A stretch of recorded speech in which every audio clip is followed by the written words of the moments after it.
장 32절로 43절 말씀 함께 봉독합니다.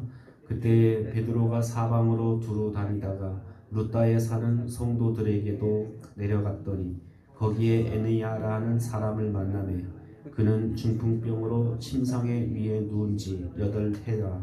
베드로가 이르되 에느야야, 예수 그리스도께서 너를 낫게 하시니 일어나 네 자리를 정돈하라 한데 곧 일어나니 루다와 샤론에 사는 사람들이 다 그를 보고 주께로 돌아오니라. 요바에 다비다라 하는 여제자가 있으니 그 이름을 번역하면 도르가라.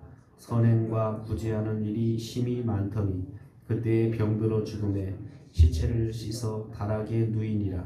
루다가 로바에서 가까운지라 제자들이 베드로가 거기 있음을 듣고 두 사람을 보내어 지체 말고 와달라고 간청하여 베드로가 일어나 그들과 함께 가서 이르매 그들이 데리고 다락방에 올라가니 모든 과부가 베드로 곁에 서서 울며 도르가가 그들과 함께 있을 때에 지은 속옷과 겉옷을 다 내보이거늘 베드로가 사람을 다 내보내고 무릎을 꿇고 기도하고 돌이켜 시체를 향하여 이르되 다비다야 일어나라 하니 그가 눈을 떠서 베드로를 보고 일어나 앉는지라. 베드로가 손을 내밀어 일으키고 성도들과 과부들을 불러들여 그가 살아나는 것을 보이니 온 요빠 사람들이 알고 많은 사람이 주를 믿더라. 베드로가 요빠에 여러 날 있어 시몬이라 하는 무두장이의 집에 머무니라. 아멘.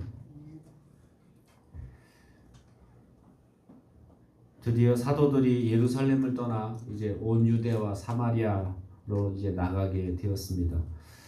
베드로 역시 예루살렘을 떠나서 여러 곳으로 다니면서 이제 순회 전도를 시작하였다라고 말씀합니다. 이것은 엄청난 변화입니다. 왜냐하면 사도들은 예루살렘이 중심이라고 생각하고 예루살렘은 성전을 중심으로 해서 그것이 거룩한 곳이기 때문에 그렇다면 다른 곳은 거룩하지 않다라고 생각하는 거예요. 그러니까 그 이스라엘 백성만 거룩하고 사마리아나 아니면 이방 백성들은 거룩하지 못하다고 생각하니까 사실은 거룩한 백성만 하나님이 사랑하는 백성이니까 거룩하지 않은 백성한테 나가서 복음 전할 이유가 없다라는 거예요. 그래서 사도들이 사실은 이 생각이 안 변하니까 사실은 복음을 증거하지 않았다라는 거예요. 그런데 빌립 집사의 일도 그렇고 또 사울의 일도 그렇고 보니까 다메섹에서도 역사가 나타났다 그러고 저 사마리아 성에서도 역사가 나타났다 그러고 또 저 에디오피아로 내려가는 그 내시에게도 역사가 나타났다고 이런 얘기가 들리니까 이거 이방 나라에도 하나님 역사하시네. 이런 이제 생각이 조금씩 변화되게 됐다라는 거죠. 그래서 사람은 역시 보면 생각이 바뀌어야 행동이 바뀔 수 있습니다. 생각이 안 바뀌면 행동이 바뀔 리가 참 바뀌기가 힘들다라는 겁니다. 그런데 사람의 생각이 쉽게 바뀌지 않아요. 우리가 말씀을 여러 번 듣고 말씀을 그렇게 들어도요 생각이 잘 안 바뀌어요. 사람은 생각이 바뀌면 기적도 나타나고 생각이 바뀌면 역사도 나타나고 생각이 바뀌면 우리가 은혜를 경험하는데 문제는 사람들이 말씀을 듣고 들어서 생각이 안 바뀌니까 결국 역사가 안 나타나요. 그러니까 결국은 생각만 빨리 바뀔 수 있는 사람이 있다면 그 역사를 경험하게 되고 하나님의 은혜를 경험하게 된다는 거예요. 그래서 결국은 이렇게 사도들의 생각이 바뀌니까 드디어 예루살렘을 떠나서 이제 온 유대로 나가서 복음을 증거하기 시작했다라는 겁니다. 그러니까 바꿔 말하면 이제 앉아서 오기를 기다린 게 아니라 이제 찾아 나가고 복음을 증거하는 삶을 살았다라는 거죠. 교회도 마찬가지겠죠. 예수 믿을 사람 찾아오겠지. 앉아서 기다리는 게 아니라 우리가 찾아 나가서 복음을 전하는. 그래서 성경은 오기를 기다리는 것을 이야기한 게 아니라 나가서 전하라라고 이렇게 말씀하고 있다라는 겁니다. 특별히 루다에서 베드로는 에니아라라고 하는 8년 동안 중풍병으로 앓아누웠던 여인을 있었는데 예수님의 이름으로 예수 그리스도께서 너를 낫게 하신다.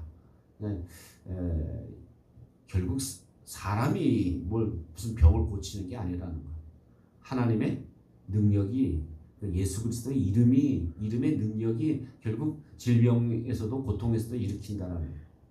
우리 자꾸 이제 사람이 한다. 저분 은사가 있어. 아니면 저분 능력이 있어. 저분이 기도하면. 사람에게 자꾸 집중하기 때문에 문제가 된다. 그래서 사람에게 집중하면 그 역사가 나타나지 않습니다. 예수 그리스도의 이름.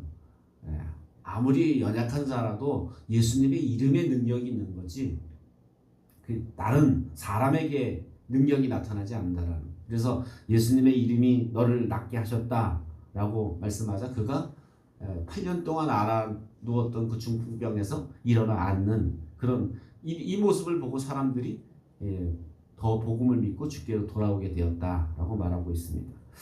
루다에서 북쪽으로 약 17km 떨어진 곳에, 가까운 곳에 욥바라는 곳이 있었습니다. 근데 이 욥바라는 곳에 한 여인이 평소에 구제를 많이 하고 아름다운 삶을 살던 다비다라는, 도르가라고도 말하는 다비다라는 여인이 있었는데, 이 여인이 병들어서 죽게 되었다라고 말합니다.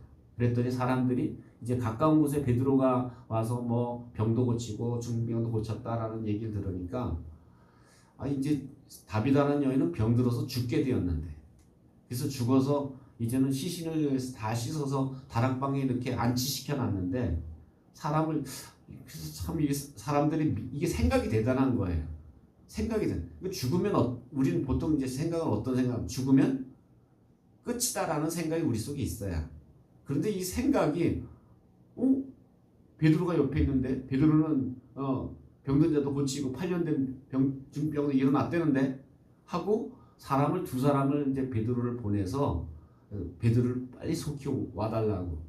그래서 베드로가 와서 이제 시신이 앉혀진 다락방에 올라가 봤더니 정말 과부들이 막 울면서 이 다비다가 살았을 때 우리에게 이렇게 옷을 지어 입혔고 하면서 이제 설명을 하는 거예요. 그래서 베드로가 다 이제 사람들을 내보낸 이유는 사실은 하나님께만 집중하기 위해서. 사람에게 집중하지 않고 하나님께 집중하기, 하나님께 사람들 다 내보내고 무릎을 꿇고 하나님께 기도를 드리죠.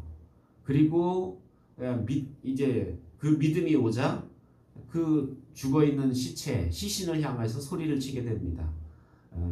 예수 그리스도의 이름이 너를 살리셨다. 일어나라. 라고, 다비다야 일어나라. 라고 외치자 다비다가 눈을 뜨고 일어나 앉는 거예요. 그리고 손을 내밀어서 그를 일으켜 세워서 이제 그 사람들이 생각해 보세요.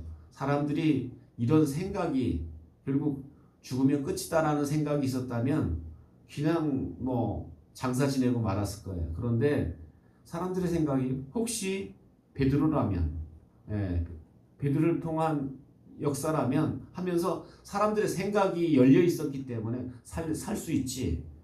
예수님이라면 살리실 수 있지라는 그런 믿음이 결국은 이 죽은 자를 살리는, 사실 그래서 베드로가 어떻게 보면 처음으로 이 죽었던 자를, 예수님은 3명 그 죽은 자를 살리시지 않습니까? 그런데 베드로는 이제 첫 번째로 이 죽은 다비다를 살리는 그런 기적을 행하게 됩니다. 사람들이 이 모습을 보고 사실은 더 많은 사람들이 복음을 믿고 예수님께 돌아오게 됐다는 겁니다. 우리 그런 생각을 해야 돼요. 왜 하나님께서 이 죽은 다비다를 살리셨을까? 그럼 다비다를 살리면 모든 죽은 자가 다 살아난다는 얘기입니까? 그런 게 아니에요. 왜 죽은 자를 살렸을까?